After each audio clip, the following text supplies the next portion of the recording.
D-Day, the pivotal Allied invasion of Normandy on June 6, 1944, was officially termed Operation Overlord.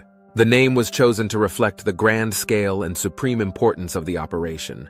This military codename symbolized the Allies' overarching strategy to liberate Western Europe from Nazi occupation and reassert control over the continent. Operation Overlord was meticulously planned, involving the coordination of land, sea, and air forces from multiple Allied nations, including the United States, the United Kingdom, and Canada. The name itself suggested dominance and control, which aligned with the mission's objectives to overpower German forces and establish a strong foothold in Europe. It also carried psychological implications. It was intended to convey a sense of inevitability and overwhelming force, designed to intimidate the enemy and boost Allied morale. Operation Overlord underscored the Allies' commitment to a decisive victory.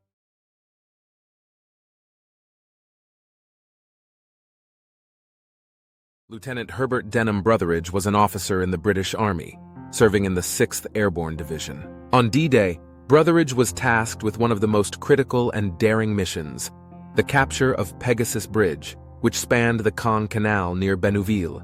This operation was essential for securing the eastern flank of the Normandy invasion and preventing German reinforcements from reaching the beaches where Allied forces were landing. Brotheridge's unit, arriving by glider just after midnight, achieved a surprise landing mere yards from the bridge. Brotheridge was the first to sprint across the bridge, engaging German defenders to secure the objective. His bravery and leadership were pivotal in the success of the operation. However, during the assault, Brotheridge was struck by enemy fire and mortally wounded. He was 29 years old. He became the first Allied soldier to die in action on D-Day. His sacrifice was emblematic of the courage of the thousands of soldiers who liberated Europe.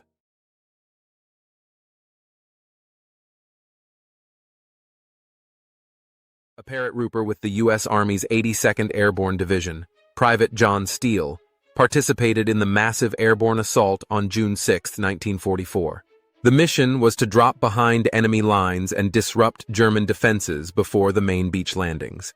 However, Steele's jump did not go as planned. As he descended toward the town of Sainte-Mère-Église, his parachute became entangled on the church steeple. He was left dangling helplessly for hours, pretending to be dead to avoid being shot by the Germans. Eventually, Steele was taken prisoner, but he managed to escape later and rejoin his unit. The image of Steele hanging from the church became a symbol of the bravery and struggles faced by the Allied forces during D-Day. Today, a mannequin dressed as Steele still hangs from the church steeple, serving as a tribute to his and his comrades' heroism. Steele's story exemplifies the chaos and courage that characterized the Normandy invasion.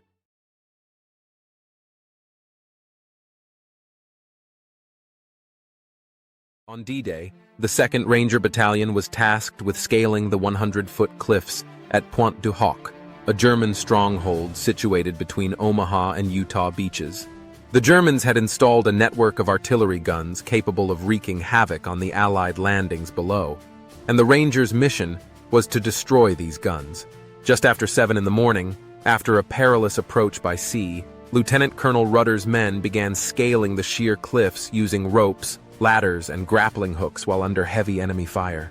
Despite the treacherous conditions, the Rangers reached the top and discovered that the guns had been moved inland. Undeterred, small teams of Rangers located and disabled the relocated artillery, completing their mission. For the next 2 days, the outnumbered Rangers held off fierce German counterattacks, waiting for reinforcements.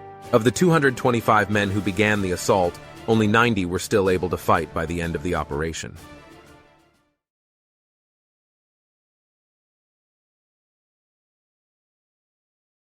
Operation Jedburgh was a clandestine operation during World War II, carried out by the Allies to support resistance movements in Nazi-occupied Europe. Initiated by the British Special Operations Executive and the U.S. Office of Strategic Services, the mission began after the D-Day landings in June 1944. The operation involved small teams, each typically consisting of a British or American officer, a French officer, and a radio operator. These teams were parachuted into various locations in France, Belgium, and the Netherlands. Once on the ground, the Jedburgh teams worked closely with local resistance groups, providing them with essential training, weapons, and supplies. Their primary objectives were to disrupt German communications, sabotage key infrastructure, and coordinate guerrilla warfare tactics. They played a crucial role in hindering German reinforcements from reaching the front lines during the critical stages of the Allied advance.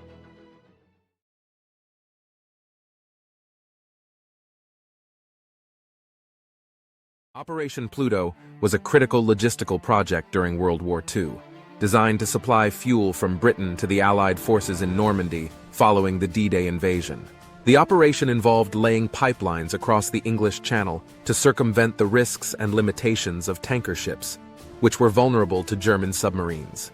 The project utilized two types of pipelines: the flexible Hayes, which incorporated steel and lead sheathing, and the rigid Hamel, a steel design developed by Siemens Brothers.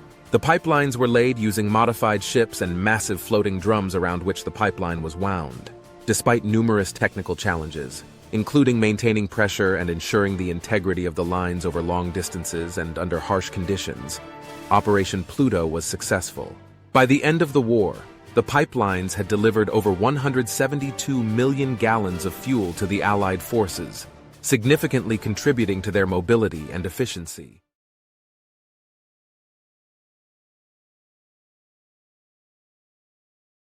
The liberation of Paris, a pivotal moment in World War II, took place between August 19th and August 25th, 1944.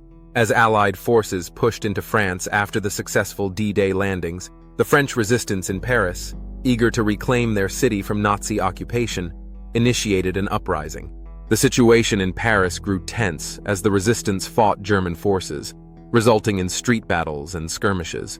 On August 24th, elements of General Philippe Leclerc's French 2nd Armored Division, supported by the U.S. 4th Infantry Division, reached the outskirts of Paris. By the next day, they entered the city, greeted by jubilant Parisians.